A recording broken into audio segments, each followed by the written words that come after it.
আসসালামু আলাইকুম ভিউয়ার্স, কেমন আছো? আশা করি তোমরা ভালো আছো।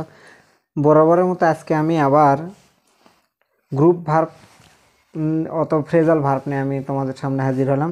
আজকে ফ্রেজাল ভার্বের মূল বিষয় হলো মেক।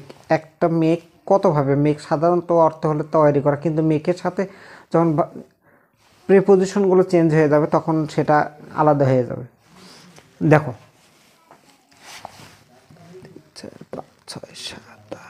9টা মেক আছে, 9টা মেকের 9টা আলাদা আলাদা অর্থ, প্রিপোজিশন আলাদা, অর্থ আলাদা। আচ্ছা দেখো, মেক ফর মানে হলো কোনো দিকে রওনা দেয়া, মানে এক জায়গা থেকে অন্য জায়গায় যাওয়া। এই ক্ষেত্রে একটা জিনিস মাথায় সেট আপ দিয়ে রাখবা, অবশ্যই সে জায়গায় প্লেস থাকবে।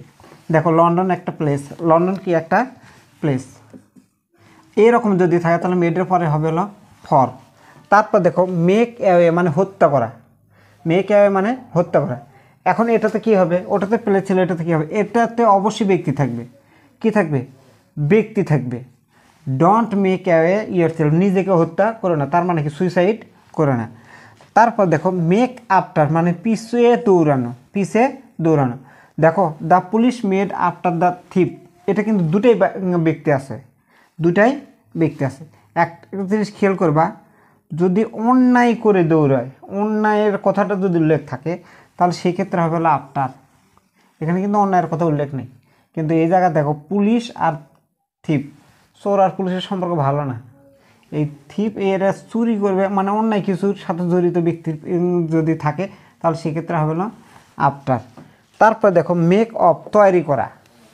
এখন make of the chain is made of, এখন বলবা যে স্যার এখানে মেক ছিল এখানে মেড আছে, এটা হলো প্যাসিভ ভয়েস, এটা প্যাসিভ ভয়েস। এখন the chain is made of gold, এখন দুটো বস্তুর কথা যদি উল্লেখ থাকে, এটা কি আমরা চিনব? দুটো বস্তু, দেখো চেইন একটা বস্তু, গোল্ড একটা বস্তু, এরকম দুটো বস্তুর কথা যদি একটা জিনিস থেকে আরেকটা তৈরি করা বোঝায় তাহলে সেক্ষেত্রে হবে হলো মেড অফ। আরেকটা জিনিস এটার সাথে ফ্রমও হয়, ফ্রমটা হবে যদি জিনিসটা দেখা না যায়, মানে সরি জিনিসটা দেখা যদি যায় তাহলে সেক্ষেত্রে হবে হলো ফ্রম, আর যদি দেখা না যায় তাহলে সেক্ষেত্রে হবে হলো অফ। যেমন দেখো চেয়ার থেকে কাঠ থেকে চেয়ার তৈরি করে, কাঠ কিন্তু বোঝা যায়, কিন্তু দেখো চেন স্বর্ণ কিন্তু দেখা যায় না, তখন কাঠ দেখা যায়। তারপর দেখো মেক আউট মানে বুঝতে পারা, কোনো কিছু বুঝতে পারা।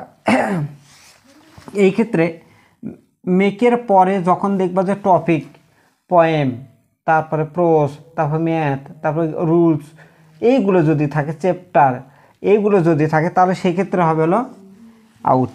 তারপর দেখো মেক আপ মানে পূরণ করা, I need money to make up the demand. এখন দেখো কোনো চাওয়া যদি পূরণ করা অর্থ বোঝায়, কোনো চাহিদা যদি পূরণ করা অর্থ বোঝায় তাহলে সেই ক্ষেত্রে হবে হলো মেকআপ। বলে না তুমি যাও আমি মেকআপ দেবো নি, তার মানে কি পূরণ করে দেওয়া, অভাব পূরণ করে দেওয়া। তারপর দেখো মেক ওভার মানে হস্তান্তর করা। এখন ওই ক্ষেত্রে তুমি মেক ওভার হবে যদি সেখানে কি থাকে, চার্জ, চার্জ মানে কি দায়িত্ব, ডিউটি দায়িত্ব, রেসপন্সিবিলিটি দায়িত্ব, তারপরে তোমার মনে করা যায় ক্ষমতা, পাওয়ার, ক্ষমতা হস্তান্তর করা, এক্ষেত্রে হবে হলো ওভার।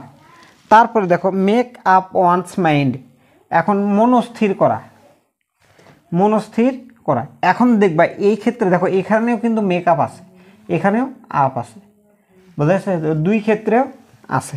এখন এই দুই ক্ষেত্রের মধ্যে পার্থক্য দেখো, এখানে মাইন্ড আছে, কি আছে, মাইন্ড আছে, তার সাথে হিজ আছে, তাহলে মাইন্ড হিজ যদি একসাথে থাকে, পার্সন প্লাস মাইন্ড যদি থাকে সেক্ষেত্রেও আপ হবে, সেক্ষেত্রেও কী হবে, আপ হবে।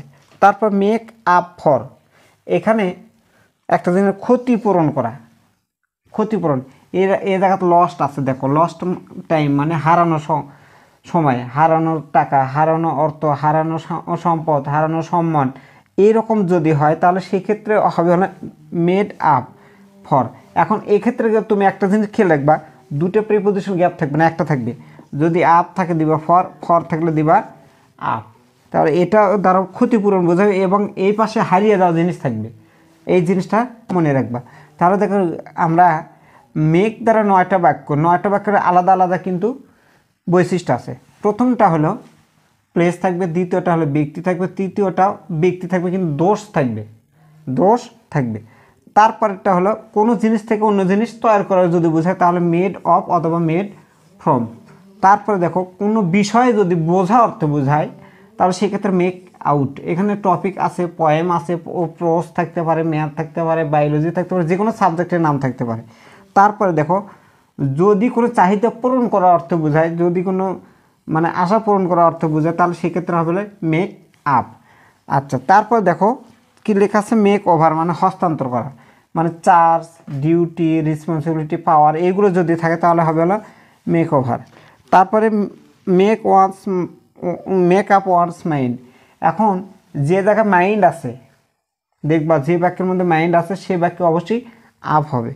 তারপরে যদি দেখো ক্ষতিপূরণ করে মেক আপ ফর, এখানে মেড আছে পাস্ট টেন্স, এখন ফর যদি থাকে আপ দিবা, আপ থাকলে ফর দিবা।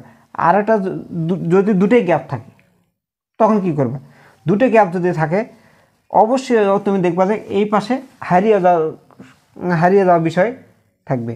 যেমন ধরো lost time, lost health, lost মানি, এরকম লস্ট পেন, লস্ট বুক, এরকম যেটা মানে ক্ষতি হয়ে গেছে সেই ক্ষেত্রে আমরা মেড আপ ফর বসাবো। আশা করি তোমরা বুঝতে পারছো। পরে কোনো ক্লাসে গ্রুপ ভার্বে অন্য একটা ভার্ব নিয়ে আমি আলোচনা করব। আমি তোমাদের কাছে আরেকটা মানে রিকোয়েস্ট করি, সেটা হলো আমার এই ক্লাসে বিনিময়ে তোমাদের কাছ থেকে আমি কোনো টাকা চাই না, শুধুমাত্র লাইক, কমেন্ট আর শেয়ার করবো। এইভাবে আমাকে সাহায্য করে আমি আরও ভালো ভালো ক্লাস তোমাদেরকে প্রোভাইড করবো ইনশাল্লাহ। সবাই ভালো থেকো, আল্লাহ হাফিজ।